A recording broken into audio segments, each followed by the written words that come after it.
G'day guys, Rick here from Iron Edge. Just going to go through all the details and the specifications of the assault rack and really try and explain why we've built it like we have and why it's a high-end product and why you're going to get great value for money.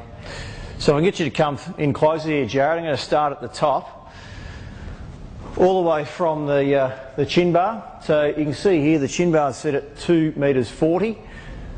This can also be adjusted in height, so it can come down by actually flipping this bracket here upside down. You could end up having the chin bar at about 170, or you could have it at 180 and then 90, 200, all the way up to about 265. So you can see this bracket here has got these 4 holes, so you can actually adjust it depending on how tall you are to what size chin bar you want.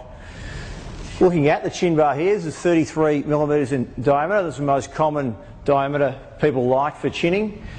As you can also see, the textured matte black finish. So this is really nice to hold on to. Even when you put chalk on it, the chalk tends to stick to it, so you're not going to have any issues with hanging onto the chin bar. We've even got these, you can see a lot of the other racks on the market have 2 chin bars here to give it that stability. That ends up interfering with what you're doing and also adds additional cost. What we've done is just have a long bracket through here, which gives it that strength, so you only need to have that 1 chin bar. You can see we've got these supportive gussets through there. All the welds have been beautifully finished and super strong because they're made here in Australia. Now just looking at these uprights here, these are 3mm RHS. They've got holes at 1.5 inches apart, and every third hole has got an indexed notch in it, so you can actually marry them up when you're adjusting your spotting arms and your J-cups. Easy to actually determine what height you've got them at. There's approximately 200 individual holes, from the larger holes through to the small holes for the bolts, all been laser cutted. Everything here has been laser cutted, so the tolerances are extremely tight and very precise.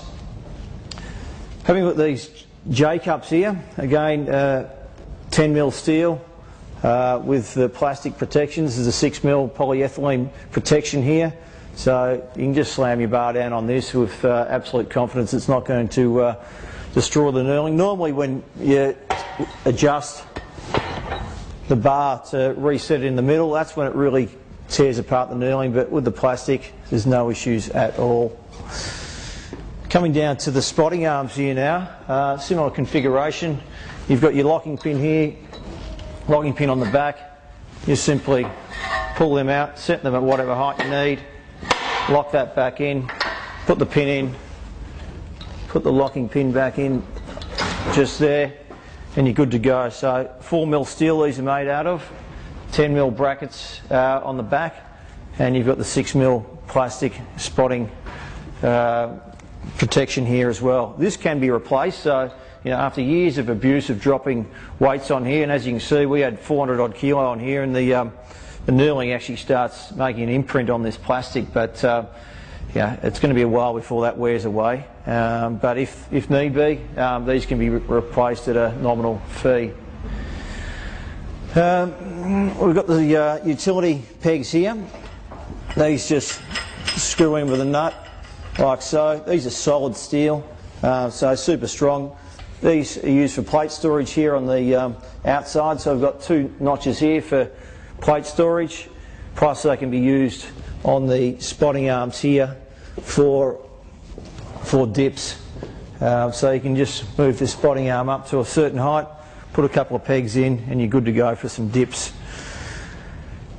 Now coming down to the configuration of how we've built it down the bottom here, this piece, the pieces on the side here are 1.675 millimetres, or 1.675 metres I should say.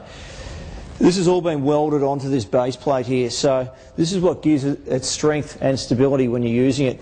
So you slot your RHS into this 75mm sleeve here, you do these two bolts up, and then you've got the tightening knob in here, so that the two bolts here support it laterally, and then this tightening knob here will tighten it and support it both forward and back. So doing that up nice and tight means you just don't have hardly any play in that whatsoever, hence the unit doesn't need to be bolted down. And these pieces here are made out of 4mm steel, so it gives it that nice solid weight, so it provides that anchoring support for any work that's done higher above there. All these bolts are high tensile, the Allen key high tensile bolts on the back here. We've got this bracket on the back here which is actually welded to these long pieces there, and then you've just got this last 75 by 50mm piece that just slots in. Screw those Allen key bolts in. We've got 4, 4 and 2 and 2 on the back there, and that just locks it all into place like so. You also see on the front here we haven't even used plastic caps on this. This is actually steel again, it's just been welded on, which provides that, so no water will actually get into that, which is great. Coming over here, even the Iron Edge logo has been pot riveted on here. This is just a laser cut piece, gives it some nice branding and also makes it look nice and strong and tough. Anyway, there's not a hell of a lot more to cover. This will take any weight you can dish up. We demonstrated in one of the other videos, there was about 430 kilos sitting on the end of these spotting arms. That's if you miss a lift. If you're not missing lifts, I mean, this thing would take 500, 600, 700 kilo, whatever you can dish up. So you've got the utmost confidence when using it. There's no other rack like this on the market. It can't be made any better. And for those who are into some serious training, who want the best, you're looking at right here, the Assault Rack.